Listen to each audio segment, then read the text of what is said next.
Estamos de volta, né, para dar orientação para vocês a respeito da apostila. E nós vamos entrar agora no nosso meio agora, né, o reino animalie, ou reino dos animais. E esse reino é composto por duas classes, né, o reino animal vertebrado e invertebrado. Alguns exemplos do reino animal. Nós temos água-viva, um grilo, uma onça pintada, um leão, enfim. Esses fazem parte do reino animal. Esses animais têm como característica organismos eucariontes, assim como as plantas, pluricelulares, e uma diferencinha das plantas aí, heterótrofos, ou seja, são seres que não fabricam o seu próprio alimento.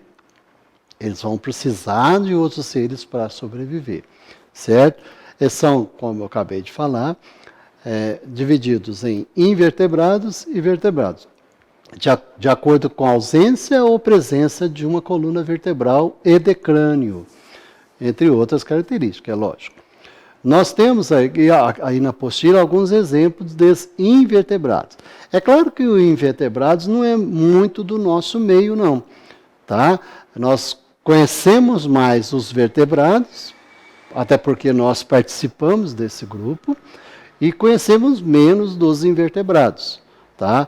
Nós temos aí alguns nomes difíceis também para vocês memorizar, porém, tem que tomar conhecimento deles sim, apesar deles não estar dentro do nosso dia a dia, tá? Nós temos os invertebrados poríferos, os quinidários, os plateumintos, os nematelmintos, ou nematoda, e molusco, anelídeo, artrópodes e equinodermo. Nós temos os vertebrados que pertencem ao filo, né, cordado, ou seja, ao grupo dos cordados. E podem ser classificados peixes, anfíbios, répteis e aves e mamíferos. Tá? Eles apresentam um esqueleto com cartilagem, tá? Apresentam osso, apresentam uma coluna vertebral.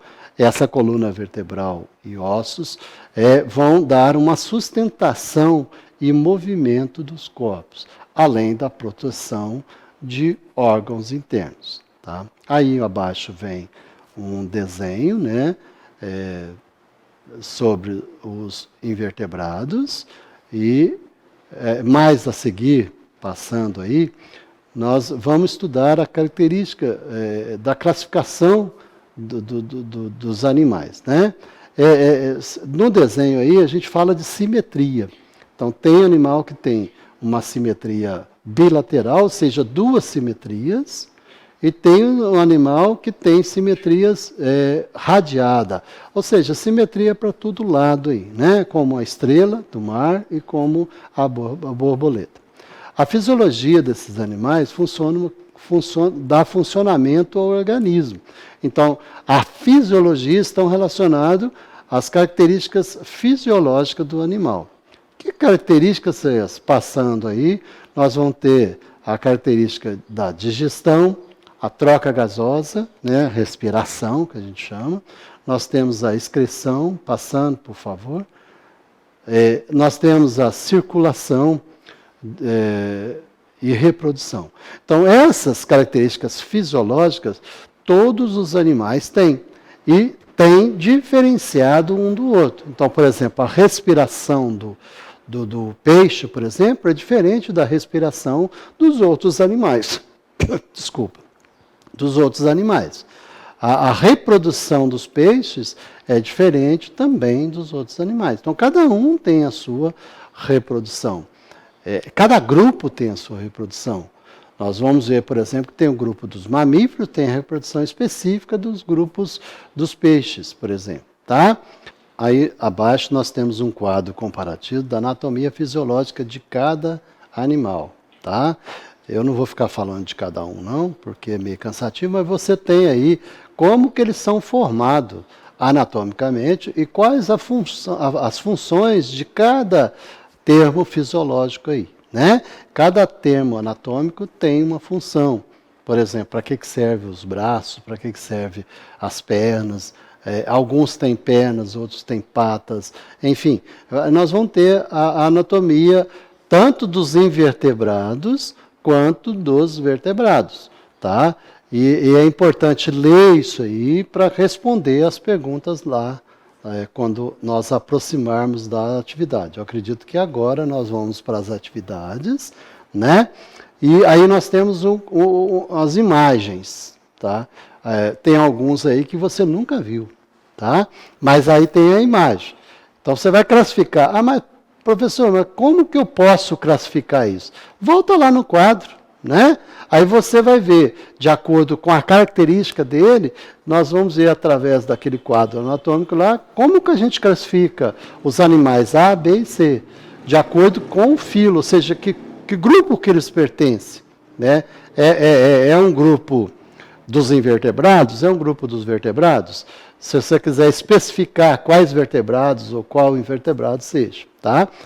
Como esses animais obtêm alimento? Qual que é a alimentação dele? Repito, voltem lá no quadro, você vai entender melhor. Que tipo de digestão ele tem? Então, é um quadro fisiológico que a gente passou lá.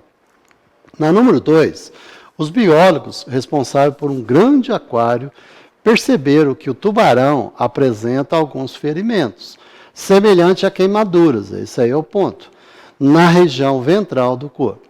Notaram, então, a presença de poríferos, planárias, algas e vários pólipos de quinidários no fundo do tanque onde o tubarão vivia.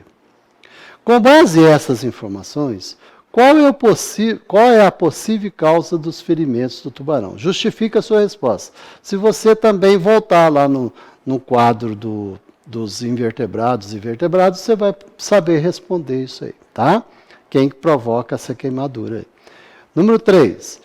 Um estudante descreveu um animal com as seguintes palavras. Esse animal possui corpo mole e alongado. Move-se rastejando lentamente. Notei 2 prolongamentos na região anterior.